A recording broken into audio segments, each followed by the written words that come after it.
and welcome to today's episode. Today we have Kristen Olson back with us, co-hosting. Hi. And Kristen, you want to introduce Maggie, our special guest? Maggie is from the town of Chino Valley. You are the Chino Valley town manager? Or economic? I'm economic development project manager. Okay, so I kind of got portions of it. Sure. Yeah, so I report to the town manager. Okay. Yeah. And I was fortunate enough to come see you speak and present at one of another group that I'm working with.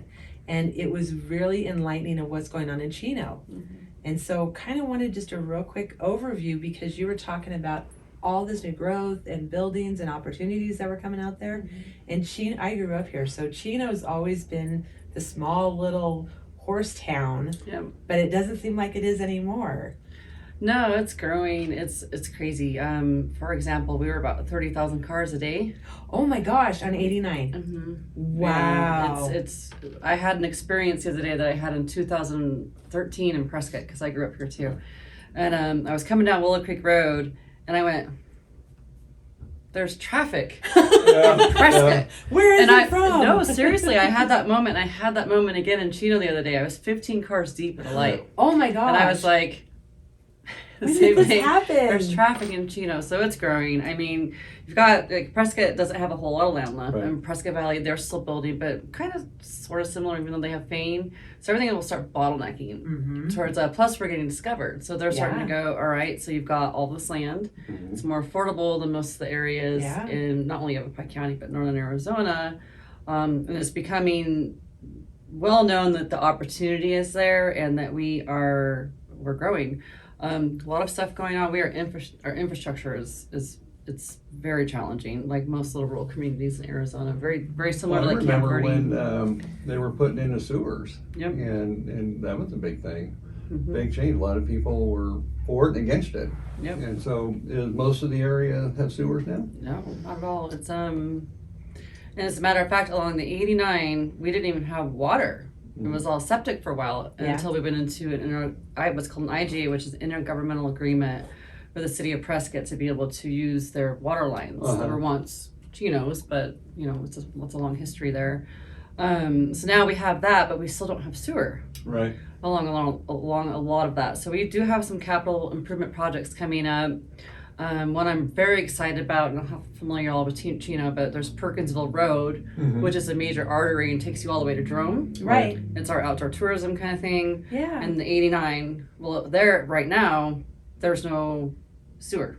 Right. There's water now because of Prescott water. There's no sewer.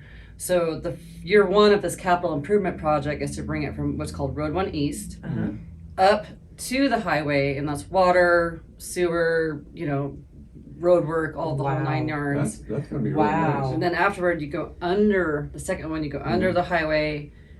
So what it does is you're in a dead zone in a major commercial corridor. It's going to open up all four corners for development, and then also go back down south towards the grocery store, like Walgreens, that side, and service existing businesses so they can possibly expand. And open up housing. So this is going to open up so much more commercial business for you guys. Right now, are you projecting a lot more? There's so much demand. There's so much demand, and I met with a pretty decent sized developer yesterday, and his broker, who's from Sedona, and he's been in the area forever, like 50 years. And as a matter of fact, was the first guy to recruit some Walmarts to Arizona. Right. So he came out there, and he was just like, this is amazing. He goes, I want 400 acres. Wow. Dead to the right, serious. And I mean, it's happening. I have some really great meetings at what's called ICSC, which is a retail conference in Vegas, and you go there to meet with retailers, and I've got some good meetings coming up. Try to attract them to the community. Now, it's like 20 years ago, they were supposed to take where M.A. Perkins and where the college's Camp Ag Center is. Yep. And that was supposed to be the new town center. Is that still the plan? So that's Old Home Manor. Okay. And we own 880 acres out there. Okay. I will get to your question. So 200 of that's business park zoning. Okay. And right now we have what's called an RFP, which is a request for proposals for an RV park. Okay. Since we're getting I seen that on your agenda last month. Yes, so that's on there. So at one point, many moons ago, there was a whole master plan for even a golf course. Things change, council changes, leadership changes, Right. and now we're kind of at a place where it's like, let's start moving on this. We are challenged with the fact that we can't sell anything over $1.5 million. Right. Unless you go out to vote in your town, and that's always in rural communities when you're split and you have half NIMBY, half we understand growth. Right. It creates a challenge. So right now we just finished a project for kind of opening up the business park with some infrastructure stuff. And where's that going to be at? And that's off of Old Home Manor Drive, and it's in between Old Home Manor Drive Rodeo and Jerome Junction. And that's Right. what you were talking to my other group about, was this new structure that you guys are going to put in. Yep. And I was under the impression you guys are building it, or you're just laying out the foundation for it, kind of thing. We're just doing the infrastructure work over 5 years. So, Now, there was some discussion about extending Glassford Hills Road to the new 5 South. Yep. Is that still, because it seems like that would tie into the commercial park? So SIMPO and ADOT had it in their budget. It's called the Great Western Connector. And what it is, Sounds like a movie. the Great Western, it does sound like a Coming movie. soon. Great soon. Western Connector. Well, they have to. Yeah, they So do. it's if you go down Outer Loop and you head east and you go towards the Peavine Trailhead, you can sit up the top and you can see the backside of Prescott Valley growing Right. into Yeah. Chino. We're 62 square miles. We're huge. You're huge. And they're growing into it. So again, SIMPO and ADOT at one point had it in their budget numbers. Last time I saw them, I always give them the hard time. I'm like, because what are you going to do? Have all that growth and then have to use eminent domain because you Right. didn't get in front of Yes. it? Yeah. So yes, it will go from around that area and it comes and ties into kind of the front side of being the south side of Chino Valley. And then it would ultimately dump out right before you get to Little Hell's Canyon on the 689? So it would dump out, I don't know if we're talking about the same one. This one, the Great Western Connector, would dump out at what's called Kalinich, which Okay. is right at the start of Chino you're leaving Prescott going in, so the south wow. side. Okay. Now, I'm going to change a little. I believe you gave us some demographics for what Chino Valley's doing and how it's growing. Mm-hmm. Can you, because I think you told us an age on there. Yeah, so we are starting to see younger folks come into town, which is nice. For example, Little League has like tripled in numbers. Wow. So when you look at that, you look at the household and how many kids are in it and stuff. And it's the most affordable place now. I mean, Right. it is. So although there's no inventory, they can still build and et cetera. We're seeing that the median age is still about 62. I think it's similar in Prescott. According to the last census, we're 13,025 people. But we have county all around us. So You we're do. not just, so we're closer to 18,000 plus, not to mention Pauldon's right there. Right. Williamson Valley, Northern Right. Prescott. All those so, people on the other side of Reed Road. so when you look at it, like when I talk to anybody anymore, I tell everybody, send a message that you're not just Chino Valley, you're not just Prescott, you're not just Right. Prescott Valley, we are Mesa, Phoenix, Tempe, like we are just Right.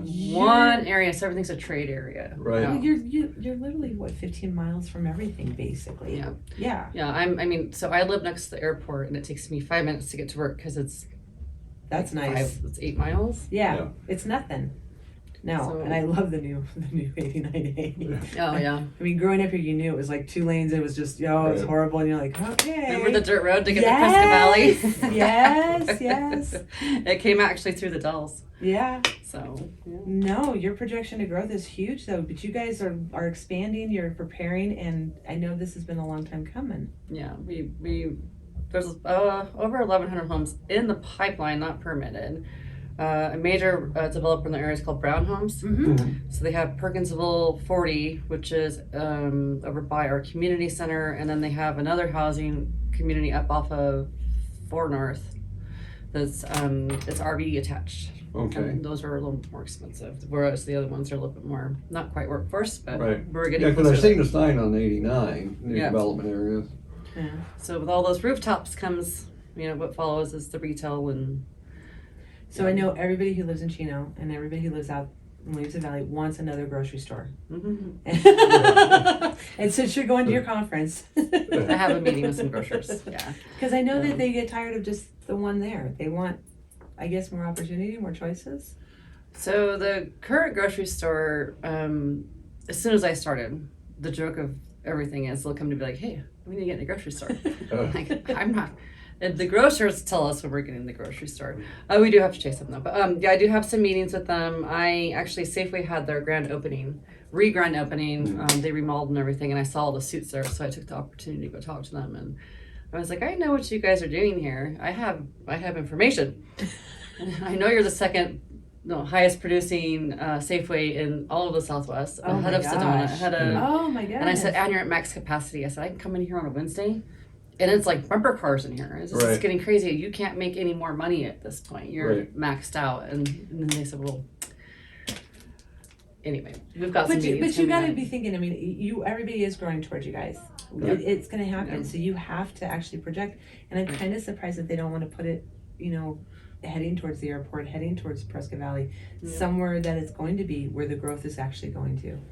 We have one spot, it's called Southgate Center, and it's 27 acres, and they wouldn't need the full 27 acres, but it's probably the most shovel-ready site in Yavapai County, in my opinion. So that has already been platted, ADOT work done, engineering, it's ready to go. Every utility there, which is very rare in our town. Awesome. So I anticipate in the next couple of years we'll land another one. It's not if, it's when. Depending on what happens in the market right now, because I feel like there's a little volatility. I still think we're strong, but a little volatility. But yeah, we've got a 5,200 square foot Circle K coming in. Sherman-Williams. Well, I know the hospital bought quite a bit of land out there for a north campus. So the YMRC? Yeah, so that's actually still Prescott. Okay.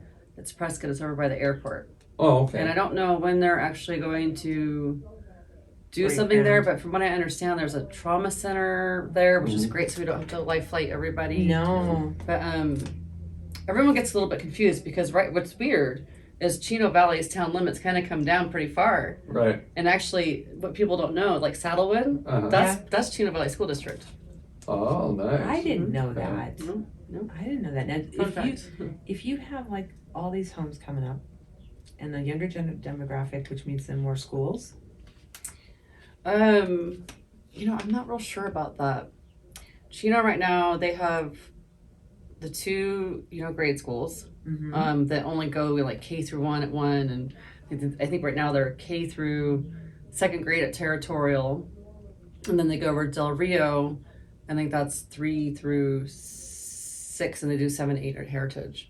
So I don't know that quite yet. More schools, plus trying to find teachers. That's a hard one right now. Housing and all the stuff that goes. It's actually very sad. It's a vicious cycle. It's just well, and that's why economic development is so important for a community, because people will move here, but they still need to find jobs. They need the infrastructure. They need the infrastructure. Yeah. And so I'm glad to see that you guys are looking at that area over there to develop. We're trying. We actually had, so I'm part of the Arizona Association for Economic Development, and it's a statewide thing that all economic developers are part of. And we hosted. I'm the chair of the Northern Arizona Committee. Congrats. And about to be. Anyway, it's a transitional phase. We hosted the mayoral roundtable today. We had 6 mayors over at the Centennial Center. And, fantastic. They had a talk, and then it was Q&A, and it was really cool we usually all talk anyway, so we all know what's going on in our communities, but when you hear it from the mayors, from the more, it's the mayor. Right. It's different, and they all start talking, and it's really great, because then we all start understanding that the trials we all have, or what's going on in your community, and then we all help each other, and we all understand, especially the housing crisis, because as economic developers, you're challenged with, hey, create jobs, bring in businesses. Well, there's nowhere to live, so I can't create a job unless I put them in my own house, because there's literally nowhere to put them right now. So but luckily, you do have savvy and visionary developers are starting to go, okay, what's the need here? I can do rental housing. I can, that's a new thing. Yeah. Doing, Fane do it. Yeah. The small single family homes, or like maybe share one wall and some condos, and a rental community that acts a lot like the way apartment was, where it's managed. So we're starting to see some of that, which is good, because it's the only home.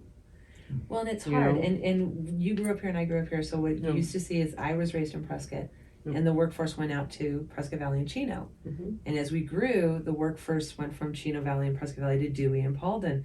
But that's where you bought your house. Right. And so, when I'm much, much older than you, but Neil Klein used to build a cute little house Yeah. for like $100,000. That was 1,100 square feet, 3-bedroom, 2-bath. Not always the best location, Mm-hmm. but it got you as your starter home, which was great when you're the workforce to do this. So I appreciate that they're trying to think of alternatives, especially because you have businesses that want to come here and then they're like, my people can't afford to buy, or there's no place to buy here. There's just no inventory, and then you've got like it is like someone threw blood in the ocean with sharks because it's a feeding frenzy. Yeah, it's Right changing now. slowly. It's changing slowly right now. It's getting better. Yeah. So for example, not to get off topic, but I like to do that. So anyway, I live over in Antelope Hills Golf Course, the old side where all the 1970s Yeah. the mid-mons are. Yeah. Someone put their house on the street, across the street from me, $950,000. Wow. I'm not joking. It's a beautiful home. Don't get me wrong, but it's built in the 1970s, Right. and even though back then they built them so strong and the Right. bones are there. If you walked in, it's like you're walking into your grandmother's house in the 70s. Like it's like a museum, but it's gorgeous. And yes, it's on the greens, but good night. No, and that part is different. Yeah, Yeah, it's that part is crazy. different. Yeah. Yeah. So you're getting Sherwin-Williams. What else are you guys getting out there? So we got so Circle K, Sherwin-Williams, car wash that I won't disclose the name of yet because they're just still. I don't know if they're in paper contract, but as verbal contract. Okay. Those are the main ones off the top of my head. We've got there's ISOCal, which is going to be like our first kind of high tech company. They do solar collaboration. Wow. Eventually we'll bring the wind side of it up, but their investor is actually out of New York. So he'll build their building big enough to have a shell space on one side for a tenant because he goes, is there a demand? And I said, Right now, yeah. there's so much demand and brick and mortar retail is coming back. That's a fact. And I think as soon as we get like those 1 or 2 feathers in our hat, then people will go, oh, there is sewer there. That kind of thing. Or, oh, there is infrastructure. And then it's just going to. Yeah, it's going to boom. It's just going to boom. It's going to boom. But, council has directed that they understand that. We know we're going to grow. We want to make sure to try to keep that rural feeling. That is a common thought that we hear in Chino Valley all the time. They want the development, but they don't want to grow. Yep. They don't want to lose their community. They don't want their identity. Yeah. They know who they are. Yeah. And you can do that in creative ways too. So for example, one of the projects we're going to start working on is called wayfinding. But we're going to incorporate a little branding into that and our logo at the top. And our logo is the pronghorn. Right. Which is very Western. I mean, it dates back to the Ice Age, let's just say. I don't know if you guys know that fun fact. I didn't know that. Yeah, they date back to the Ice Age. We're the fastest animal in northern America. And you still can see them when you're going to Chino. Yeah, Yeah. still see them. So just branding in that way where you create that sense of place. Yeah. And then you keep your open spaces. And I think that for Chino, I think what the residents are having a hard time wrapping their head around is that in order to keep open space, you do more condensed housing. And I'm not talking about, teeny little lots. I'm talking, okay, let's maybe quarter acre, third acre versus 1 or 2 because then you get urban sprawl. Right. So pick one. Do you want some apartments and have some nice housing and keep your open spaces? And so educating that is challenging. So how can we help you educate them? I think spread that message and make it understood like, hey, you could drive someone past all the cows in the field over there and say, right, all right, so that one can stay there. If you just did this other side with, more condensed housing that actually people are preferring more now. I think the younger generations are kind of, less is a little bit more. I just think making them understand to keep the open space and yet be able to house people that are moving into the area, this is how you have to do it. Otherwise you get urban sprawl. You do. And I'm not making fun of the valley or whatever, but I mean that happened majorly down there in like Queen Creek and all those places that were farming communities. Remember, you go down there, there was nothing. There was there was the ranch, and that was it. So it's important to people. You know, it's all education. It's all about letting them know. So if somebody wanted more information on economic development, how would they find out? How do they get in touch with you? Oh, I am happy to let them contact me directly. They can call Town Hall. That's 928-636-2646. And my extension is 1201. I'm always happy to talk to anybody. And, you know, if you have any questions or you're curious about something, I have no problem doing that. As long as I'm there. I'm in. Mm-hmm. So let's So go ahead and wrap this exciting. episode up, though. Okay. Oh, yes. Sorry. So what's something you want to tell people that's happening in Chino that not everyone probably knows? That's a loaded question because it's really everything. Right. Chino's always been kind of the redheaded stepchild of the area, in terms of even knowing that it exists and everything like that. So I think the important message right now is just to, you know, like I said, discover Chino Valley. You know, see what we have out there. It's beautiful, friendly. Very friendly, a lot of outdoor activity. People are way friendly in Chino. They're Yeah, so they are. nice. And I love And that. They are. we're really trying to work on outdoor recreation. As a matter of fact, I forgot to mention this. We have the Greater Chino Valley collaboration. So it's everybody from Supervisor Brown, town manager. There's a lot of people involved. Forest Service, Trust for Public Land. Bunch of us trying to get ahead of this tour of all these people coming and discovering the outdoors. So creating trails, more access to the river, at the same time mitigation Oh, Right. wow. to protect everything. And Right. then Trust for Public Land is in contract negotiations for the eastern portion of Del Rio Springs, that whole historical area, Yeah. for preservation purposes. Right. With a lot of Oh. possibility of maybe a state park someday. Yay. So huge stuff that way going, anybody that grew up here, that makes your That's heart soar. huge, yeah.